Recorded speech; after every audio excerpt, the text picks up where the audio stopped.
शिक्षक कभी साधारण नहीं होता। આ ઉક્તિ એટલા માટે બોલાય છે કે જો શિક્ષક ધારે તો બોરિંગ લાગતા વિષયને પણ અનોખી સ્ટાઇલથી ભણાવી વિષયને એટલી હદે રસપ્રદ બનાવી શકે છે કે જે વિષયમાં બાળકોને 50% માર્ક્સ પણ ન આવતા હોય તે વિષયમાં બાળકો 95થી 100% માર્ક્સ મેળવતા થઈ જાય છે. જી હા, એક કાલ્પનિક વાર્તા જેવી લાગતી આ કહાની બનાસકાંઠાની ચાંગા પ્રાથમિક શાળાની એક શિક્ષિકાએ વાસ્તવિક જીવનમાં ચરિતાર્થ કરી બતાવી છે. જુઓ આ રિપોર્ટમાં. આપની ટીવી સ્ક્રીન પર આપ જે જોઈ રહ્યા છો તે કોઈ ઐતિહાસિક સ્થળોની ઝાંખી કરાવતું એક્ઝિબિશન નથી, પરંતુ આ છે અનોખી પ્રયોગશાળા. જી હા, આપે બરાબર જ સાંભળ્યું. આ પ્રયોગશાળા છે તે પણ સાયન્સની નહીં, પણ સોશિયલ સાયન્સની. અહીં બાળકો પ્લે કાર્ડ, મેજિક કાર્ડ, સાપસીડી, પાસા જેવી અનેકવિધ રમતો રમતા ધોરણ 6 થી 8ના સામાજિક વિજ્ઞાનના આખા સિલેબસને સરળતાથી યાદ કરી લે છે. હવે શિક્ષિકા પન્હાસબેનની બાળકોને ભણાવવાની આ સ્ટાઇલ જુઓ. તો આજે બાળકો આપણે સૂર્યગ્રહણ વિશે માહિતી મેળવવાની છે. તો સૂર્યગ્રહણમાં અહીંયા જુઓ તમે સૂર્ય, ચંદ્ર અને પૃથ્વી છે. તો સૂર્ય અને પૃથ્વીની વચ્ચે જ્યારે ચંદ્ર આવે છે ત્યારે સૂર્યગ્રહણ થતું હોય છે. એ જ રીતે આપણે જોઈએ કે ચંદ્રગ્રહણમાં શું હોય છે? તો ચંદ્રગ્રહણમાં ચંદ્ર અને સૂર્યની વચ્ચે પૃથ્વી આવે છે. તો આ સૂર્યગ્રહણ છે એ આપણને અમાસના દિવસે જોવા મળે છે, જ્યારે ચંદ્રગ્રહણ છે એ પૂનમના દિવસે જોવા મળે છે. આ ઘટના દર અમાસે કે દર પૂનમના દિવસે થતી હોતી નથી. કાણોદર ગામના વતની અને ચાંગા સરકારી પ્રાથમિક શાળામાં શિક્ષિકા તરીકે ફરજ બજાવતા પન્હાસબેન મૂળ સામાજિક વિજ્ઞાન વિષયના શિક્ષિકા છે. તેઓએ વર્ષોના પોતાના ટીચિંગ અનુભવ પરથી તારણ કાઢ્યું કે સામાજિક વિજ્ઞાનમાં ઐતિહાસિક ઘટનાઓની તારીખો, મહાનુભાવોના નામ, નકશાઓ, કલાકૃતિઓ, જુદી જુદી સંસ્કૃતિઓ આ બધું જ ધોરણ 6 થી 8ના બાળકોને યાદ રાખવું અઘરું પડતું હતું. જેના કારણે તેમના સામાજિક વિજ્ઞાનના વિષયમાં બાળકોને ઓછી રુચિ પડતી હતી. વર્ગખંડમાં હાજરી પણ 70થી 75% જ રહેતી હતી અને તેમના વિષયનું પરિણામ 50%થી ઉપર જતું નહોતું. તેથી પન્હાસબેને ધોરણ 6 થી 8ના સામાજિક વિજ્ઞાનના આખા સિલેબસને જુદી જુદી રમતોમાં વિભાજિત કરી વિષયને એકદમ રસપ્રદ બનાવી દીધો. તેના માટે તેમણે પોતાના આખા વર્ગખંડને પ્રયોગશાળામાં ફેરવી દીધો. પરિણામે આજે બાળકો ક્લાસમાં સાપસીડી, પાસા, મેજિક બોક્સ, પ્લે કાર્ડ અને નકશાની રમત જેવી અનેકવિધ ગેમ્સ રમી ચિત્રો દ્વારા બધું જ સરળતાથી યાદ રાખવા લાગ્યા છે.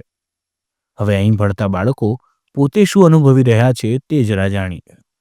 આ છે પાસા રમત. તમને ખબર છે એ કેવી અદ્ભુત છે? અમને પહેલા સામાજિક વિજ્ઞાન એટલે બહુ જ હાર્ડ વિષય લાગતો હતો, પરંતુ અમારા ટીચર છે સામાજિક વિજ્ઞાનના, તેમનું નામ છે પન્હાસબેન. તે એકદમ સરસ ટીચર છે. તેમને સામાજિક વિજ્ઞાન એકદમ ચૂટકીનો ખેલ બનાવી દીધો છે અને તેમને કેટલી સરસ પેલી ખોજો કરી છે. તમે જ્યારે અમારા પન્હાસબેનની જ્યારે તમે લિંક દેખશો ત્યારે તમને ખબર પડશે કે તેમને કેટલી મહેનત કરી છે. અને આ છે તેમનો એક નુસ્ખો, તમે દેખી શકો છો બેન. જ્યારે આ પાસો વાગે તે પાસાને તે અહીંયા આગળ મૂકે ત્યારે અમે બધા શીખી જઈએ કે ભૂકંપથી બચવા માટે કયા ઉપાય હોવા જોઈએ. તો ભૂકંપથી બચવા માટે આ બધા ઉપાય હોવા જોઈએ. તો પન્હાસબેનને હું દિલથી થેન્ક યુ કરવા માંગુ છું, કારણ કે તેમને આખો સામાજિક વિજ્ઞાનનો આખી લેબ બનાવી. હું શુક્ર છું. હું સૌર પરિવારનો સૌથી ચમકતો ગ્રહ છું. હું પૃથ્વીના કદ અને વજન જેવો જ છું, જેથી હું પૃથ્વીના જોડિયા ભાઈ તરીકે ઓળખાવું છું. મારું નામ પૃથ્વી છે. હું મંગળ અને શુક્ર વચ્ચે આવેલ ગ્રહ છું. મારામાં રાત દિવસ જેવી ઘટનાઓ જોવા મળે છે. મારું નામ ચંદ્ર છે. હું પૃથ્વીનો ઉપગ્રહ છું. મને મારી ધરી પર ફરતા 27 દિવસનો સમય લાગે છે. હું મંગળ ગ્રહ છું. હું લાલ કલરનો ચમકતો ગ્રહ છું. મારો નજીકનો ગ્રહ ગુરુ ગ્રહ છે. હું ગુરુ ગ્રહ છું. હું સૌરમંડળનો સૌથી મોટો ગ્રહ છું. મારા નજીકનો ગ્રહ શનિ ગ્રહ છે. હું છું શનિ ગ્રહ. મારે 62 કરતાં પણ વધારે ઉપગ્રહો છે. મારે આજુબાજુ 3 વલયો છે. હું યુરેનસ ગ્રહ છું. હું ખૂબ જ ઠંડો ગ્રહ છું. મારી શોધ વિલિયમ હર્શલ નામના ખગોળશાસ્ત્રીએ કરી હતી. હું પૃથ્વીનો ખૂબ જ દૂરનો ગ્રહ છું. હું નેપચ્યુન ગ્રહ છું. હું નીલા રંગનો છું. હું સૂર્યથી ખૂબ દૂરનો ગ્રહ છું. શિક્ષિકા પન્હાસબેન પોલરા પોતાના શાળા સમય બાદ ઘરે દરેક પાઠને સરળતાથી કઈ રીતે ભણાવી શકાય તેની વિશેષ તૈયારી કરે છે અને વર્ષ 2020થી તેઓએ દર મહિને પોતાના પગારમાંથી 10,000 થી 15,000 રૂપિયા ખર્ચી કુલ 3 લાખ રૂપિયાના માતબર ખર્ચે આ આખી પ્રયોગશાળા ઊભી કરી છે. પન્હાસબેનનું કહેવું છે કે નવી શિક્ષા નીતિ 2020માં પ્રવૃત્તિમય શિક્ષણ પર વિશેષ ભાર અપાયો છે. તેથી અમે આ પ્રયોગશાળા શિક્ષા નીતિને અનુરૂપ બનાવી સામાજિક વિજ્ઞાન વિષયને એટલો રસપ્રદ બનાવી દીધો છે કે મારા વર્ગનું પરિણામ 5 વર્ષોમાં 50%થી વધીને 80% જેટલું થઈ ગયું છે. સરકારશ્રીની નવી રાષ્ટ્રીય શિક્ષણ નીતિમાં 2020ની અંદર અત્યારે આપણે જોઈએ છીએ કે પ્રવૃત્તિમય શિક્ષણ ઉપર ખૂબ જ ભાર મૂકવામાં આવ્યો છે અને આ પ્રવૃત્તિમય શિક્ષણને અમે 2020 પહેલા જ અપનાવવાનું શરૂઆત કરી દીધી હતી અને એક સામાજિક વિજ્ઞાન વિષય બાળકો માટે ખૂબ જ નીરસ અને અઘરો વિષય લાગતો હતો, તો એને સરળ બનાવવા માટે મેં એક એવો પ્રયત્ન કર્યો કે સામાજિક વિજ્ઞાનને પ્રવૃત્તિમય શિક્ષણમાં ઢાળી અને બાળકોને અલગ અલગ રીતે એને પીરસવાની શરૂઆત કરી હતી. તો આમાં બાળકોને જ્યારે મેં સામાજિક વિજ્ઞાનની પ્રયોગશાળા બનાવી એ સમય દરમિયાન બાળકો પાસે જ મેં ઘણું બધું પ્રિપેરેશન કરાવ્યું છે અને બાળકોમાં જેના કારણે એક સર્જનાત્મકતાની પેલી એ પણ વધી હતી અને સર્જનાત્મકતાની ક્રિયાને કારણે આજે બાળકો મારે સામાજિક વિજ્ઞાનના વિષયમાં ખૂબ જ રીતે સારી રીતે રસ લેતા થયા છે. સામાજિક વિજ્ઞાનની આ પ્રયોગશાળા મેં એ રીતે બનાવી હતી કે 2020થી એની શરૂઆત કરી 5 વર્ષ સુધી અત્યારે સતત એનું કાર્ય ચાલુ જ છે. પણ આ સામાજિક વિજ્ઞાનની પ્રયોગશાળા એવી ઊભી કરી કે જે આગામી 10, 15, 20 વર્ષો સુધી પણ બહુ લોંગ સમય સુધી ચાલી શકે અને બીજા શિક્ષક આપણા પછી પણ જે આવે એ પણ આ શાળાના શિક્ષકો આ શાળાના બાળકો એનો લાંબા સમય સુધી ઉપયોગ કરી શકે એ રીતે એનું નિર્માણ કાર્ય ચાલુ કર્યું હતું.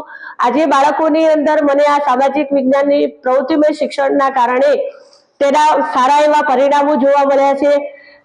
ખાસ કરીને એક વાલીઓની અંદર એમની માનસિકતામાં આપણી એક અલગ શિક્ષક તરીકેની સારી એવી છાપ ઊભી થઈ છે.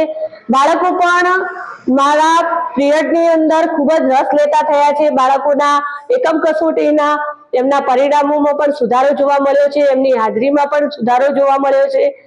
સામાજિક વિજ્ઞાનની આ પ્રયોગશાળા મેં ચાંગા પ્રાથમિક શાળાની અંદર જ બનાવી છે અને મારું નામ છે પોલરા પન્હાસબેન અને આ જે મારો આ પ્રયોગ છે એ સમગ્ર ગુજરાતના વિદ્યાર્થીઓ એનો લાભ લઈ શકે એના માટે મેં એક યુટ્યુબ ચેનલ પણ બનાવી છે જેથી મારા ઇનોવેશનનો પ્રસાર થઈ શકે અને દરેક જે શિક્ષકો આના વિશે જાણવા માંગતા હોય અથવા તો એનો કંઈ નવીનતાનો ઉપયોગ કરવા માંગતા હોય, પોતાના શાળામાં ઉપયોગ કરવા ઈચ્છતા હોય તો એવા શિક્ષકોને પણ હું આ સામાજિક વિજ્ઞાનની લેબના મટીરિયલ્સનું પહોંચાડવામાં ઈચ્છું છું.